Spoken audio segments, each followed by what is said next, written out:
the letter H, and the H stands for help. I know I've touched on it in other ones. The importance of getting that help to overcome those barriers is absolutely critical. So when we look at anything relating to healthcare, the way we have to look as health professionals is, what would I achieve if there weren't the barriers caused by this person's additional needs, whether it's a learning disability, whether it's mental health, whether it's autism, whatever the barriers are, what would I achieve if those barriers weren't there? And how am I going to try and achieve that? Now, it's not always possible to overcome those barriers, but it is possible to ensure you have really dotted the I's and crossed the T's and covered everything to get there. And that is using the mental capacity principles. So you do need to always weigh up. Does this person have capacity to understand the risks of not proceeding with what I want to proceed with for them, the healthcare I want to offer them? Do they understand the risks of that? If they don't understand the risks and they're only rejecting the acts you're going to do, the actual things you're going to do to them, then they do not have capacity to make that as an informed decision. Then you have to go to best interest, which is enlisting the help of the people who know them well to work with you on your clinical judgment. So if you clinically believe it's in their best interest to have this health treatment, then it's around working with the other people to say it is in their best interest, me clinically, I believe so. So how can we achieve that in a least restrictive way? Now, that is where you need to really work together to try and come up with those alternative, outside the box ways, as Gavin says, to achieving that. And you have to think in terms of Harry Potter and in terms of the nurse who spoke to Gavin about your blood tests. Mm-hmm. And you need to think about Sockman. You know, it's about how do we get to that situation. Now, let's take an example. So, for example, a lady who is refusing breast screening. Now, if in that discussion, all the people who know her well can only conclude that the absolutely only way you're going to get her to have a breast screening is through a general anaesthetic, then the balance of scales is tipped. The chances are that the risk of her being under general anaesthetic is greater than the risk of her not having the breast screening. However, if she has a very strong family history of breast cancer or she's symptomatic, then the balance may start tilting the other way. So that's why every decision needs to be really thoroughly worked through.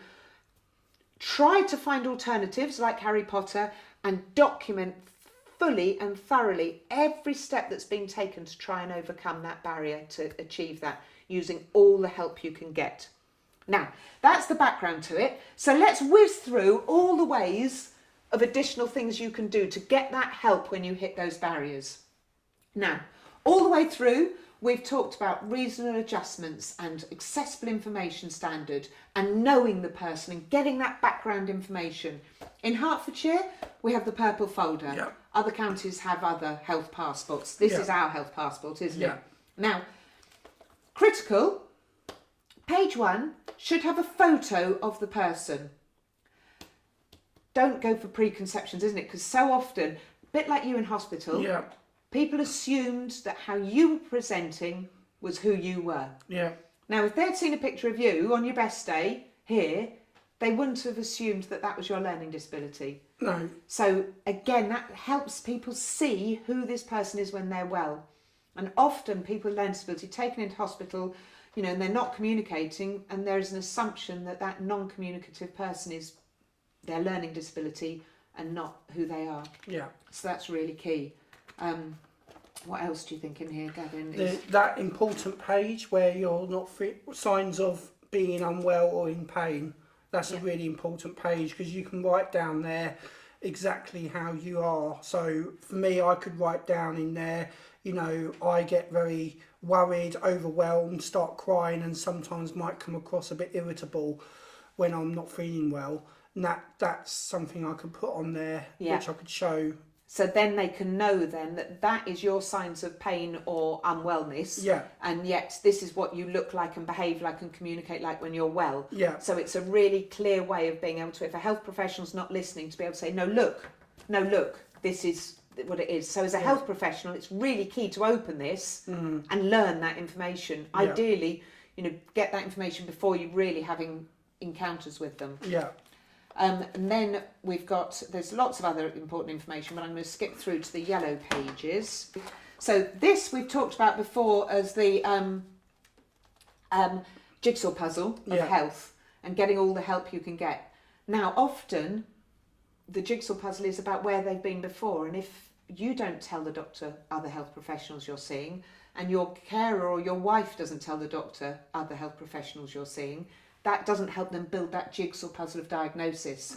So this is, every health professional should just put a couple of words to say who you are and what you've seen them for, so that anyone later visiting or seeing this person can build that health picture up. And that really helped me once when I went to the dentist, and the dentist had written in there how nervous I can get going, and that I get nervous about needles and things, and then I had to go for a scan. Now in the scan there was a needle had to be involved, and the nurse had saw in that bit that I get scared of needles, so she said to me, okay, you need to have this needle, but what can we do to make it better? And we made a reasonable adjustment for it. So excellent. Yeah. But she only saw that because, and I forgot to mention it to her because I was nervous, and she saw that because she read what the dentist had put. Excellent. And then for delays in diagnosis, another guy, do you remember me telling you the story of the chap who started having falls? Yes. And so GP, imagine he's got his empty jigsaw piece here, the man's having some falls, he's disengaged, he'd stopped watching telly, he'd stopped looking at his books, he was sleeping more, he'd got Down syndrome, and he was approaching 40. Now, the health professional made the diagnosis that it was early onset dementia because it's common in people with Down syndrome, and all the signs were possible signs of dementia. But when he got to see the neurologist read back and said, was it a sudden onset? Was it a gradual onset? All these changes. And they worked out it was a sort of fairly sudden onset in February. And when he looked back and saw February, he said, so he went to the opticians in February. And what happened then? They went, oh, he got new glasses. And poor bloke couldn't see a thing out of these glasses. So he was walking around in glasses he couldn't see. He was having falls. He was losing interest in the telly. He was no longer looking at his books. He was sleeping more. The poor man was trying to see through a pair of glasses that he couldn't see anything through. So, that's how key the purple folder is in getting that information and understanding, how to work with someone. We also have a new one. This is the purple card, and this is for people sort of your ability, isn't it? Yeah. And this is a snapshot of what reasonable adjustments I need and my key health conditions. Yeah. And then key contacts. So I've got on mine about needlephobia, and how I need reasonable adjustments for that, and I've also got that I have blood thinners. Fab, yeah. So that's really critical. And again, it helps health professionals to instantly know. So, that this person is on the GP's Learning Disability Register and does need reasonable adjustments. Yep.